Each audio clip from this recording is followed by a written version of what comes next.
je m'appelle Tchernoba, je suis acteur de développement, chargé des affaires administratives du conseil départemental de Foundiougne. Aujourd'hui, on est présentement à Yungar, chez Famara Bass, président de l'association ADAF Yungar. Aujourd'hui, il y a le groupe WhatsApp Alif Lam Mim qui s'est retrouvé ici, qui a été créé par Famara Bass le 13 août dernier, qui tourne environ autour de 26 membres. Et ces 26 membres n'ont pas été choisis au hasard par le président Famara. C'est par certaines qualités et critères que Famara a choisi les membres de ce groupe. Et depuis lors, on a eu à échanger dans ce groupe sur plusieurs sujets, comme par exemple aujourd'hui sur le thème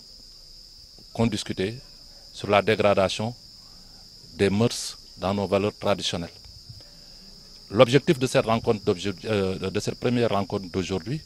c'était d'abord une prise de contact, la connaissance entre les membres qui, d'une manière virtuelle, se parlaient sur le WhatsApp et les uns et les autres ne se connaissaient pas avant.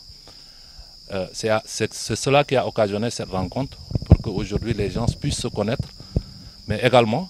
profiter de cette situation pour pouvoir parler réellement de la situation de la dégradation de nos valeurs traditionnelles. Et sur ce, on a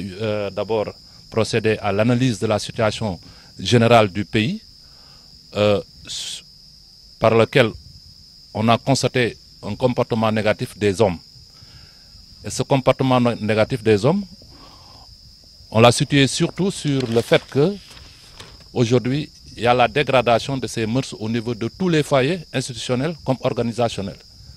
Et ceci est dû au mutisme des responsables et des dirigeants. Et quelles ont été ces valeurs traditionnelles? Ces valeurs traditionnelles, on peut les citer par exemple comme il y avait la dignité, courage et personnalité, il y avait l'honneur, le respect des uns et des autres, il y avait l'éthique, la morale,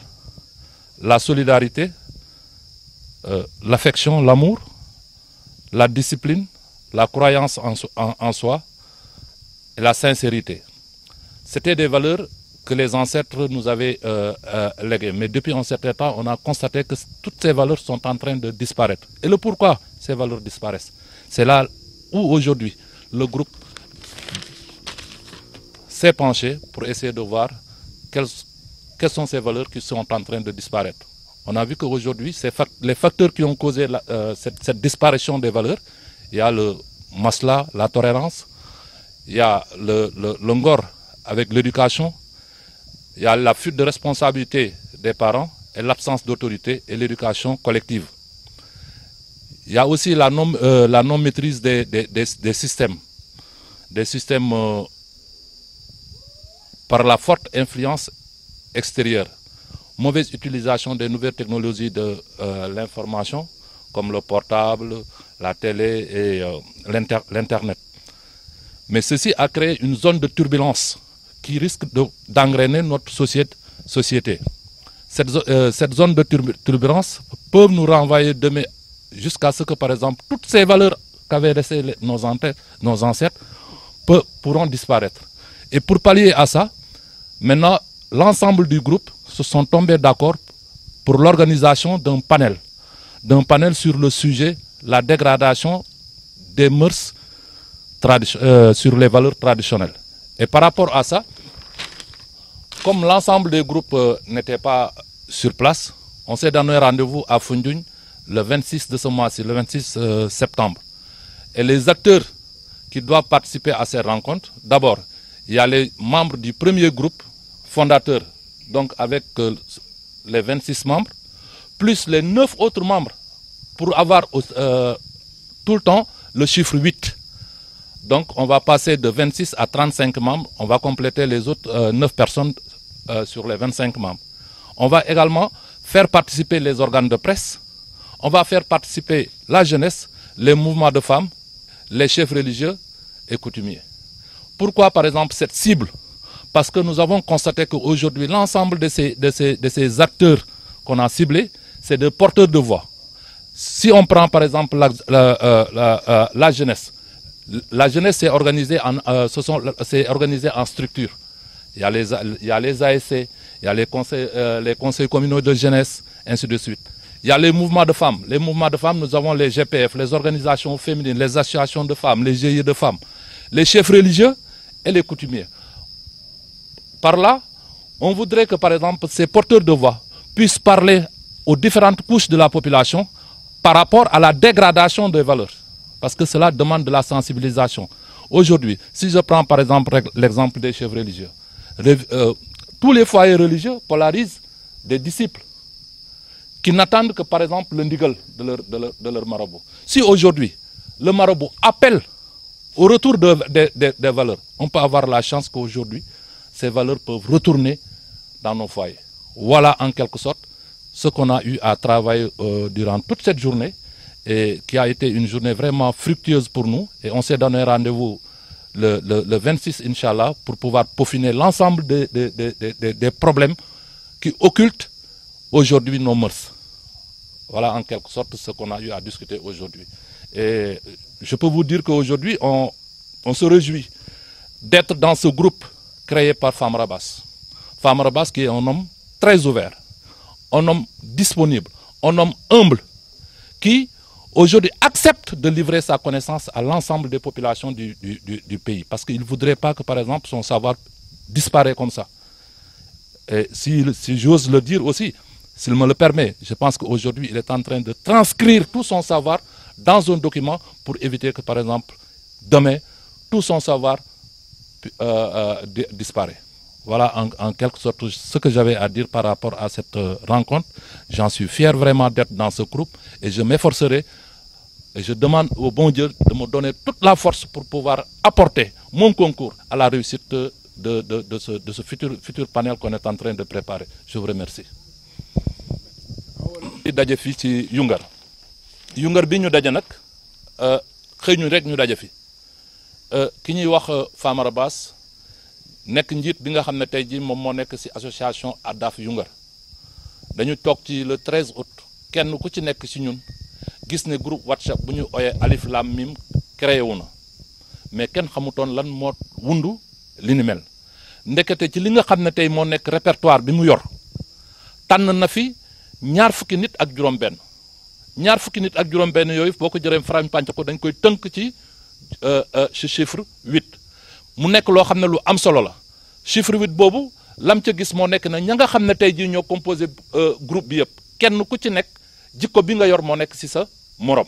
jubluwaay bi nekk li nga xam ne tey jii moo nekk benn solidarité dimbalante jàppoo bëggante yërëmante ci loolu nag ñu nekk ci biir groupe bi di ci def ay échange ñii di indi seen i xam-xam ñuy échanger ci li nga xam ne tey jii moo nekk jikko yi nga xam ne tey jii ñu maam yoroon na ko démb te gis nañ ne tey ji suñ société bi kat ñu ngi koy ñàkk ndax xale yi yoratuñ ko ñu nekk di ci discuter ñu ne kon jot na ñu war a mun a def ndaje boo xam ne tey jii dinañ war a mun a waxtaane ñu neen déedéet ndaje bi liñ koy gën a jiital moo nekk ne tey jii kat ñu xamante ndax tey ci biir WhatsApp bi rek xëy na benn xamante woon nañ mais WhatsApp bi mënut a régler problème bi nañu fexe noo xam ne dinañ jàpp benn date boo xam ne dinañ daje waxtaan ci li nga xam ne tey jii moom moo nekk ci li nga xam ne moom moo nekk cosaan ak aada boobu nga xam ne mu ngi nekkoon ñoo jikko yu baax yooyu nga xam ne mag ñi ñu ngi fi ko bàyyi woon démb war a réer naka nañuy def ba delloo si waat ko boole ci nag ñun ñëpp ñu bokk xamante waaye tamit ñu tànn ko si bés yu màgg ndax li tax bés yu màgg ndax tey wan nañu am na loo xam ne yombut muy am ci at juróom-ñetti fan tombé dimanche alxamis ba tombé waat ñaar fukki fan ak juróom-benn nee na loolu yombut ci li muy am ci at mi ndax di nga ko am ñaari yoon ci at mi mu nekk ci diggante septembre bi jàpp boo demee ba mois de décembre ñu gis ne tey jii kat biñ ci waxtaanee kon juróom-ñetti fan yooyu nekk na bés boo nga xam ne si la ñuy njëkk a def suñu ndaje ndax lépp luñ ci ñaan yàlla rek yàlla mun ko nangu ndaje bi ñu ko defee bi ñëpp dajee ba ñu présenté wu ba pare def nañ li nga xam ne tey jii moo nekk càmbar lan moo waral li nga xam ne tey jii moo nekk suñu aada ya ñu yoroon cosaan ya ñu amoon yar gi nekkoon ci suñu société bugg na saxaay ku ci nekk indi ci li nga xam ne tey jii moom moo nekk sa xalaat ba ku ci nekk indee li nga xam ne tey ji ñu nekk moo nekk sa xalaat ñu ne nañu xool lan moo nekk li nga xam ne tey ji moo ko waral bi yëpp gis nañ ne tey ji kat maslaha bi bari na ngor ga nga xamoon ne amoon na amatut responsabilité cër gi nga xam ne gëdd gi borom kër amoon ci biir këram amatu ko ak li nga xam ne tey ji moo nekk yar bi nga xam ne ku nekk mënoon nga yar ndax tey mënoon naa jóg fekk doomi mari muy def loo xam ne lu jubut ci mbedd mi ma jubbanti ko loolu yëpp amatut réer na lan moo ko waral ndax xëy na tey ji kat suñu système tey dem nañ ba nga xam ne tey maîtriser tuñ ko lu ko waral forte influence li nga xam ne tey ji moo nekk forte influence extérieure boobu loolu nag li ko gën a wundu moo nekk ne jëfandukaay yi nga xam ne tey jii muy nekk jumtuwaayu xarale yi nga xam ne tey jii indil nañ ñu ko suñu njaboot yi di ko jëfandikoo mu nekk lu jëm ni portable mu ngi jëm ni télé jëm internet nekk na loo xam ne tey jii day yàq mu ngi yàq suñu société mu ngi ñuy sonal mu ngi tax li nga xam ne tey li ñu moomoon mu nekk ci ay jikko yu rafet tey jii mu ngi nekk loo xam ne tey jii mu ngi réer ñu ne comme nag groupe bi yëpp teewuñ dañuy joxewaat beneen ndaje boobu kat ñu ne fan nañ koy defee ñu ne nañ koy defee ji Foundiougne bañ ko waxtaanee parce que dañu laaj fu ñu koy defee ñu ne nañ dem Foundiougne parce que waa Foundiougne ñoo ne soxla nañ jël ndaje boobu ñëpp d'accord si ne incha allahu rabbi nañu ndaje ji Foundiougne buñ ndaje jee Foundiougne am na ñoo xam ne tey ji kat bëggoon nañ si ndaje boobu ñoom ñu ñëw teew fa ndax li tax ñu soxla leen fa ñoom ñu ñëw teew fa dañu nekk ñoo xam ne dañ nekk borom baat nekk ay njiit ndaje boobu ñan la soxal ñi nga xam ne tey ji ñoo nekkoon ci groupe boobu ñoom nañu ooyee ñi nga xam ne ñoo sos groupe bi mu nekk 20 nit yi ak juróom-benn ñu ne déetewaay bu ñu ji Famara wanoon nañu ne tey groupe bi kat mun na yéeg waaye buy yéeg toujours dañuy juróom-ñett yi day bëgg di ñëw ci loolu nag mu ne dina yokkaat juróom-ñeenti nit mu war a dem ci fanweer ak juróom boobu boo ko nattee toujours day dellusi si li nga xam ne tey jii moo nekk juróom-ñett ñooñu dinañ teegu ñu ne dinañ invité ñi nga xam ne tey ñoom ñoo yor jumtuwaay li nga xam ne moo nekk wàllu xalare la presse pour que la nga xam ne tey jii ñu ngi koy waxtaanee ñoom tamit ñu fekkee ko ndax dañ ca am cër la nga xam ne ñu ngi koy waxtaanee war nañ di ko mun di génne ñu ne lan nañu invité ñi nga xam ne tey jii moo nekk kuréeli ndaw yi ndax kuréeli ndaw yi kat am na association sportive yi am na li nga xam ne moo nekk conseil communal de la jeunesse yeeg yooyu yëpp dafa am te xale yi dañ ci am cër te li nga xam ne tey jii moom nañu waxtaanee cër gi li ci ëpp yëpp ci xale yi dañ koy jàmbatee ndax ñoom ñoo yor ëllëg kon donc valeur yooyu ñooñu nañ ko war a mun a delloo pour que ña nga xam ne ñoom ñooy ñëw si seen gannaaw mun ko gën a conserver beneen bi tamit ñu ne nañ ci boole jigéen ñi ñoo nekk ñi nga xam ne tey jii tey bu ñu taxawee di nekk ñoom ñooy nekk si biir kër yi ñooy nekk fépp te seen ndaje yooyu ñuy def yaakaar naa ne tey buñ waxtaanee li ni mel boole leen ci dina nekk loo xam ne dina yomba tas ñu ne déetawaay nañu dem ci ñi nga xam ne ñoo nekk kilifa diine ak kilifa aada yi kilifa diine yi ak kilifa aada yi boo jëlee tey ji li nga xam ne tey ji moo nekk kilifa diine yi dañu nekk ñoo xam ne dañu am ay njaboot yoo xam ne ñu ngi topp seen gannaaw tasaaroo ci àdduna nga xam ne tey ñoom am nañ baat ndigal bu ñu jox seen njaboot googu ñu jëfoo ko ñu ne kon ñooñu tamit bokk nañu boole leen ci waxtaan won leen li nga xam ne tey ji mu ngi yoot li nga xam ne tey moo nekk sunu askan ci li nga xam ne tey ji moo nekk la nga xam ne tey ji dañ ko doon tiitaroo démb muy ngor jom fulla fayda yooyu yëpp dafa nekk loo xam ne tey jii dañ ko amoon démb te ñu ngi ko commencé ñàkk lan moo tax ñu war ko ñàkk wax naa la ko sànq loolu nag moom lañ bëgg a delloo si te buñ ko bëggee delloo si day laaj képp koo xam ne tey jii da nga yor baat mbaa nga nekk njiit waxtaan bi ñu mel nga indi si sotti si sa xalaat ñu liggéey si jàpp bés boo xam ne nag si la ñuy def ci panel boo xam ne dañ koy yaatal ci àdduna bi yëpp ñëw fekkee ko ñu mun koo wax def ko téere ba nga xam ne mun nañu am yaakaar ne sax dina nekk buntu pour nga xam ne nguur gi dina ci mën a sukkandiku pour delloo si li nga xam ne tey jii moo nekkoon valeur ya nga xam ne tey jii suñu askan amoon nañ ko loolu daal moo nekkoon li nga xam ne moo nekk ndaje tey bi ñu ci sant yàlla bu baax ndax tey bu ñu toogee kilifa ku mel ni Famara tànnuñu dugal ñu ci groupe bi ni mel ñu bokk ci di ci weccoo di ci xalaat am na loo xam ne gis na ko ci kenn ku ci nekk bokk jikko yi bokk pas-pas bokk yéene loolu nekk na loo xam ne gis na ko ci groupe bi tey loolu moo nekk li nga xam ne tey bi ñu fi tasee tamit gis nañ ko ndax kenn ku ci nekk yaa ngi téye sa bopp ma sa morom comme ni sa bopp bokk ndey bokk baay ñu liggéey fi liggéey ba mucc ayib kaf fi ree fi te Famara nekk na nit koo xam ne tey yaakaar naa ne ku nekk bu sawaree yegg si fii da ko gis si Famara ci OFTM ci bëgg doomu aadama ci wàcce boppam te mun a dimbale aussi doomu aadama te soxlawut yëfi doomu aadama yaay ñëw jëlee si moom de waaye doo ko indil loolu dafa nekk loo xam ne tey ku la ciy oo yombatut ci jamono bi ñu toll ku la ciy oo da nga ciy sawar waaye li ñu ci gën a te neex tamit moo nekk ne ànd bi nga xam ne tey mu ngi ciy ànd ak ñun mu ngi jël xam-xamam di ko partager ak ñun kenn ku ci nekk tey xëj na am na lu tuuti loo xam ne xamoon nga ko waaye fi mu nekk ni yokk na ngir lan ngir Famara ndax am na ay xam-xam élémentaire yoo xam ne tey mu ngi koy dugal ci ñun yoo xam ne dañ koy jëriñoo ak sunu njaboot dem na sax ba nga xam ne tey jii kat mu ngi nekk di toog di muul téere boo xam ne xam-xam bi nga xam ne moom la ko yàlla sédd mu tënk ko ci pour mun ko jëfandoo jëriñal askan bi pour ëllëg yàlla rek a xam yàlla na yéex mu bañ mu réer loolu daal moo nekk li nga xam ne tey moom moo ñu dajale woon fii mu nekk mbégte pour ñun maa ngi ci turi groupe bi yëpp ñu ngi gërëm Famara di ko ñaanal yàlla yal na yàlla yàggal ay taxawaayam yal na yàlla wëral cëram te fépp fi nga xam ne tey jii moom la bëgg a jëmale askan bi yàlla yombal ko ba nga xam ne dinañ sa yegg incha allah rabbi ci kattan yàlla. Adaf Youngar mun naa wax ne mu ngi nekk ci région Fatick nekk dans la commune rurale de Fimela foofu la Adaf Youngar nekk. su ma ko bëggee xayma ci ay kilomètres diggante fii ak Dakar mun nañ ko tënk su baree ba bari diggante ay 75-80 kilomètres loolu laa ko war a mun a tënk ci gàttal waaye daal nekk na bërëb boo xam ne boo fi yegsee mu nekk xam-xami àdduna xam-xami aada di nga ci mën a jëriñoo te doo débourser dara mu nekk loo xam ne nag lu jafe la merci beaucoup. CNEL sera émergent par des multiples programmes, mais on ne peut jamais émerger dans l'hypocrisie, malhonnêteté, l'ingratitude et le mensonge notoire devant le mutisme de tout le monde. C'est la raison qui fait que quand on est humain, on est né nu et on retournera nu. Dara amul lu kun fayakun kullu waahid ahad dara ne ko fi lu dul yàlla képp koo xam ne yaa ngi dawal aduna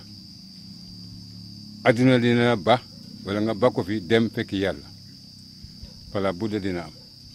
donc bu liir gi juddoo day yuuxu di jooy nit ñi di ree mu nekk ci aduna di daw fekk bu muy génn aduna nit ñi di jooy na fexe nag ree waaye nit ñi di jooy ngay jooy yaa ko liggéeyoon dans ta vie téeméeri kaamel mënu ci dara dem Makka 10 fois mënu ci dara c'est toi qui devrais le faire avec les humains le groupe nag alif lam mim alif wahid la mooy 1 lam bi mooy 30 mim bi mooy 40 boo ko boolee mooy 71 égale 8. 8 égale les 8 fenêtres cosmiques.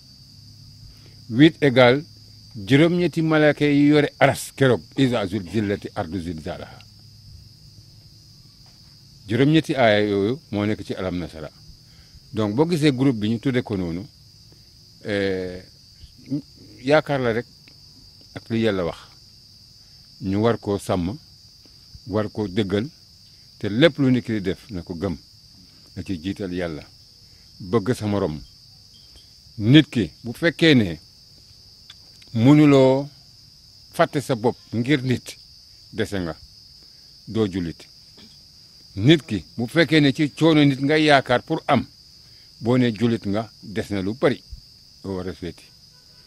nit ki mbokk ku koy tas doo nit man maa ko waxte je jure et je signe que c'est la pure vérité mbokk yàlla koy sàmmal boppam te nit ñi mbokk amatul xaritoo amatul kóllëre amatul dara amatul kenn rusatul fen kenn rusatul topp yàppu jàmbur di ko yeey di wax lu ci moom lu bon te dara warul la ci dul fen rek réew nag buy dem ba ñuy valoriser fen réew ba tas na te nit ñaa ngi ni teg l'état mu ngi noppi tous les chefs religieux ñu ngi noppi pourquoi c'est de l'irresponsabilité te tôt ou tard di nga dem sa morom ñëw fii Sénégal dem nag tant que ay nit tooguñu xalaat waxtaan seet comment il faut faire parler parce que yàlla ne dafa ne bu fekkee ne da ngaa gis lu ñaaw da nga ko war a bañ avec action boo ko mënulee def ak action nga bañ ko ci wax boo ko mënulee bañ ci wax nga bañ ko ci sa xol ñi war a def action ñu ngi fi defuñu dara ñi war a wax ñu ngi fi waxuñu ñun nag il faut que ñun ñëpp ñu booloo di waxtaan xalaat la rek waxtaan wax ak ñi ñu war a wax xëy na balaa ñu yegg à un niveau conscience bi dina ñëwaat parce que tubaab bi def ñu mu yàgg a yàq les valeurs culturelles parce que mon professeur me disait que la meilleure manière de changer un peuple c'est changer sa façon de penser et en 3 décennies tu construiras le peuple que tu souhaitais avoir donc foofu la ñu jaar xalaatuñu ko yëguñu ko woon muy ramper doucement c'est comme le réchauffement climatique et je pense qu'il y a un Américain qui parlait du réchauffement climatique il a donné l'exemple de la grenouille boo jëlee benn mbott def ko ci boolu ndox mu tàng dafay tëb day sauter mais boo jëlee grenouille def ko ci boolu ndox jël bool boobu teg ko ci taal ko grenouille bi dina dee parce qu'il va pas sentir l'évolution de la chaleur ndànk naka la koy yëg di koy yëg yaakaar ne loolu moo continuer ba noonu lay dee loolu nag moo ñu arrivé nous n'avons pas senti la transformation de la société c'est venu à petits pas ça a rampé avec la complicité d'un ensemble d'acteurs se disant riches se disant connaisseurs mais ces gens-là je les considère comme des pauvres voilà ce que j'appelle les pauvres pauvreté du bari alal de du ñàkk alal de pauvreté c'est lié à ta pensée et à ton cœur parce que foofu la ruuba nekk ruubi bu ndoolee loo mun a am ci alal dangaa ndool ruubi bu amee pauvreté dans l'âme loo mun a dajale ci alal ndool nga parce que tu vas rentrer nu doo yóbbu dara parce que yóbbu woo jëf sa xol nekkul xol bu mun a defar xol bu mun a dimbale pourtant ñu ngi fi dajale alal yu dul jeex te nit ñaa ngi dee ci biir àll bi nit ñaa ngi dee sax biir Ndakaaru am na ñoo xam ne amuñu ante amuñu reer nga dajale benn 10 fois Makka est-ce que yàlla bi nekk Makka du yàlla bi nekk fii si c'est la même chose voilà la raison qui fait que ñu ne nañu booloo ñun ñëpp ñu booloo di waxtaan xëy na dinañu am pejtal dinañu am solution à cela du gaaw nag dafa yéex et j'appelle au groupe que c'est une réflexion très profonde une réflexion très poussée mais qui va tout doucement il faut que ñu dem ci ndànk dem ci ngëm dem ci yëg-yëg ku ne yëg moromam ku ne yëg nit ñu def référence au développement de l'islam ça a eu beaucoup d'embûches ça a eu beaucoup de freins mais ça n'a pas empêché l'islam de progresser ça n'a pas empêché boo gisee les grands érudits comme le Cheikh Ahmad Bamba et les autres fi ñu jaar du ñu ñoom de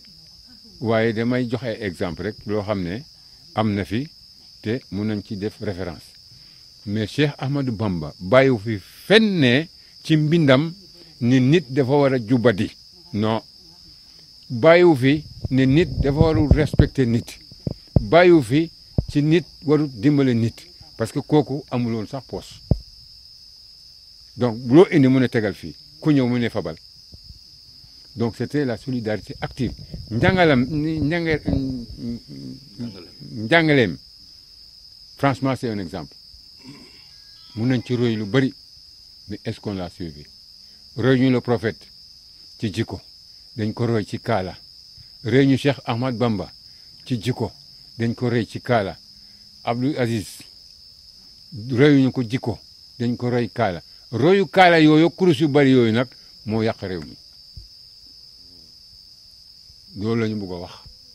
mais au moins nit ñi xam ne quelque part il y a des gens qui réfléchissent qui veulent faire revenir la vraie valeur humaine africaine, la vraie valeur du monde noir, la vraie valeur des connaissances empiriques, des connaissances qui, même ces mêmes connaissances-là, touchent à la physique antique. Et la physique, non, je m'arrêterai là avant d'aller plus loin que ça. Je ne veux pas rentrer dans la physique quantique, parce que cette même physique quantique permet à l'individu d'être au même moment dans deux endroits différents. te mag yi dañ ko doon def nekk fii nekk yaayam c'est scientifiquement démontrable mais xëy na bu ñuy dem di dem ba sori dañuy yegg foofu et j'aurais souhaité que le groupe puisse arriver à cet état d'esprit. Alhamdulillah. Bismillahir Rahmanir Rahim. Alif Lam Mim. Zalikal kitabu la rayba fihi hudan lil muttaqin. الذين يؤمنون بالغيب ويقيمون الصلاة ومما رزقناهم ينفقون والذين يؤمنون بما أنزل إليك وما أنزل من قبلك وبالآخرة